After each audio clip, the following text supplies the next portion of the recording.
Et salut à tous, on se retrouve pour un nouvel épisode de notre série sur l'UTMB 2023, les 30-30, la série de vidéos qui se déroule avant l'UTMB où je vous présente 30 favoris, un coureur par jour pendant 30 jours, 26e coureur aujourd'hui et pas des moindres, habitué de l'épreuve, 6e en 2016, 9e en 2017, co-auteur d'une bataille épique en 2018 et 5e l'année dernière en 2022. Mesdames et messieurs, l'inimitable Zach Miller, générique. Je vous demande d'avoir les bras en l'air et de taper dans les mains. De taper dans les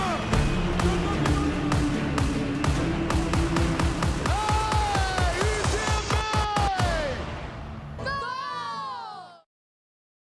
Alors, Zach Miller, qui est-il? D'où vient-il? Quel est son palmarès? Qu'a-t-il déjà réalisé cette saison? Et quel est mon pronostic pour son UTMB 2023? C'est ce qu'on va voir tout de suite. Allez alors, Zach est un coureur américain né au Kenya de 34 ans, faisant partie du team de North Face et avec un index UTMB général de 878 points et un index sur 100 miles de 877 points. Zach possède la 19e cote au niveau mondial sur 100 miles. Encore un grand coureur, un coureur qui est aussi un personnage et surtout ultra talentueux.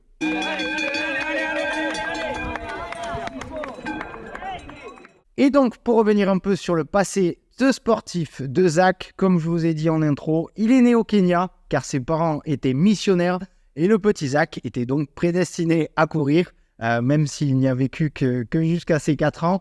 Ensuite, Zach grandira en Pennsylvanie, en pays amish. Et pendant ses études, Zach va se passionner pour l'athlé et les crosses. Donc, on voit qu'il va posséder déjà de bonnes bases pour la suite. Mais à la fin de ses études, il va trouver un travail sur un bateau de croisière. Et bizarrement, c'est sur ce bateau qu'il va énormément borner et choper le virus pour la longue distance. Comment cela est possible?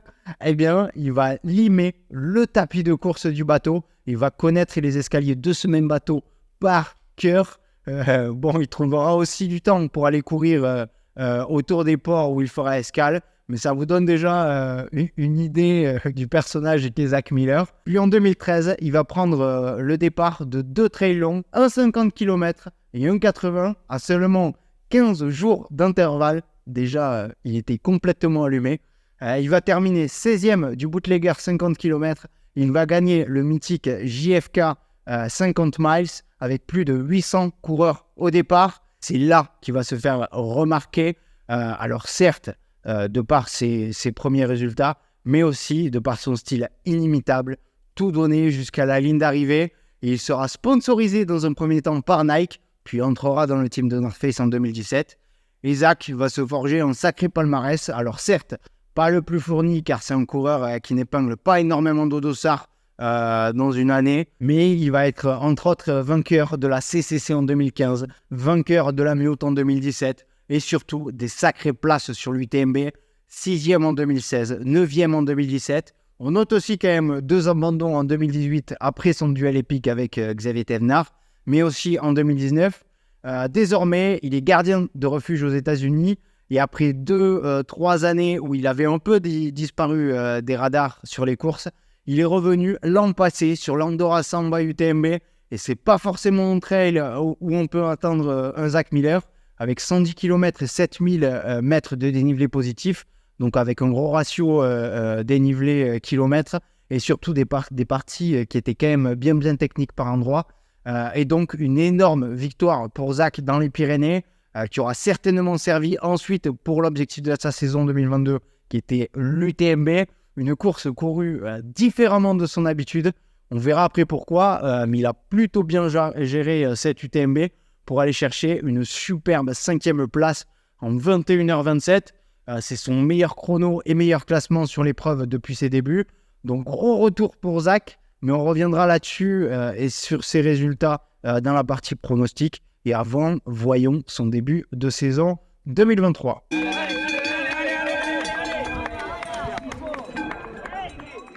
Et donc, pour revenir un peu sur son début de saison 2023, il est déjà allé gagner le Tarawera Ultramarathon au mois de février en format plutôt roulant qui lui correspondait plutôt bien. Puis il s'est préparé à fond pour les mondiaux de trail. sachant que le parcours ne lui correspondait pas forcément. Il a un peu modifié sa façon de s'entraîner, pardon, on y reviendra un peu après. Et il va aller prendre une belle 6e place, vice-champion du monde de trail par équipe derrière les Français. Une course où il semblait un peu en pâtir sur la fin, mais bon, il fallait quand même se coltiner les 90 bornes et 6000 mètres de dénivelé positif. Et surtout, c'est aller très très vite devant. Pour finir, il est allé se préparer en Alaska début juillet. Il a même couru la Mount Marathon Race, donc en Alaska, avec un KV bien technique. Donc voilà, il s'est préparé, même si on va voir qu'on a finalement très peu d'infos sur sa forme du moment.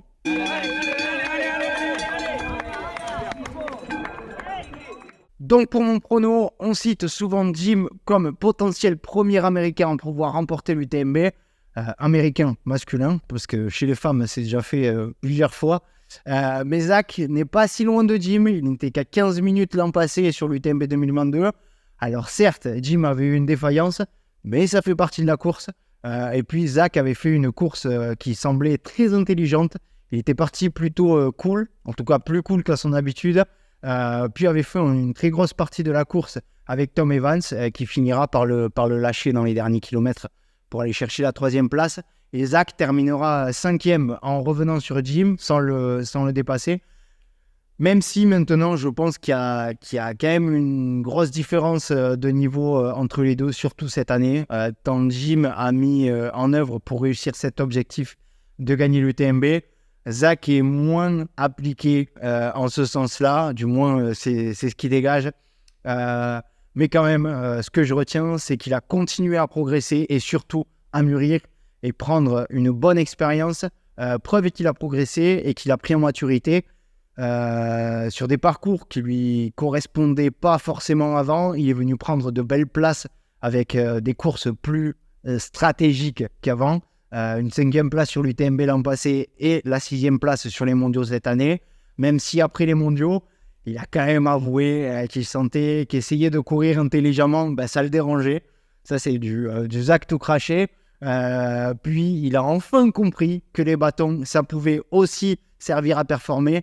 Et il a passé énormément de temps à s'entraîner avec les bâtons depuis le début de l'année, surtout pour préparer Innsbruck et les mondiaux. Donc, ça risque de compter en sa faveur sur l'UTMB.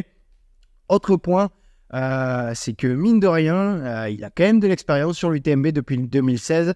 Alors certes, il y a eu 2 abandons au milieu, mais ça lui a servi de leçon, d'expérience. Il en a beaucoup appris, je pense. Enfin, il s'est entraîné en Alaska en début d'été et il a même fait cette fameuse course. L'Alaska, c'est très montagneux par endroits et surtout, il y a quelques sommets avec de belles altitudes. Donc, de bonnes choses pour préparer un UTMB. Voilà. Parce qu'il est un personnage de notre sport, parce qu'il est authentique, j'aimerais le voir monter sur la boîte. Maintenant, ça va être dur. À part sa 6e place sur les mondiaux, on a peu d'infos sur sa forme du moment. L'année dernière, avant son UTMB, il était quand même allé remporter l'Andorre, ce qui prouvait son évolution sur les trails très montagneux. Une perf qui avait été cotée à 909 points. Et donc, on avait un peu de visibilité sur ce qu'il pouvait faire sur l'UTMB 2022. Et donc, cette année, ça semble un peu plus compliqué. Il s'était préparé pour les mondiaux. Prend une belle 6e place, même s'il semble un peu avoir souffert sur la fin. Rappelez-vous le sketch des bouteilles d'eau. donc, je sais pas. J'aimerais le mettre sur le podium, mais il y a ce doute sur sa forme et le peu d'infos qu'on a sur sa prépa. Mis à part cette course et ces quelques sorties en Alaska au mois de juillet, en tout cas, je ne le vois pas sauter et abandonner, ou en tout cas pas à cause d'un départ trop rapide. Il semble avoir changé sur ce point-là. C'est incroyable de dire ça pour Zach Miller. Après, je me trompe peut-être, il va peut-être partir comme un dératé et sauter avant Courmayeur. Non, sérieusement, je pense pas. Donc voilà, pour Zach Miller, nul doute qu'il va tout donner et qu'il ira au bout de lui-même. Et j'espère à la clé une nouvelle belle place sur l'UTMB avec son style, son envie et son authenticité. N'hésitez pas à me donner votre prono pour Zach Va-t-il à nouveau être assez prudent? Est-il en forme? Peut-il monter sur le podium? Je vous laisse me répondre en commentaire. N'hésitez pas à ajouter vos infos si j'ai oublié de mentionner des points ou même à me corriger. Et surtout à vous abonner pour ne pas louper les toutes dernières vidéos de cette série de 30 favoris en 30 jours avant l'UTMB 2023. On se dit à demain pour un nouvel athlète. C'était Arnaud pour Endurance Show. Ciao!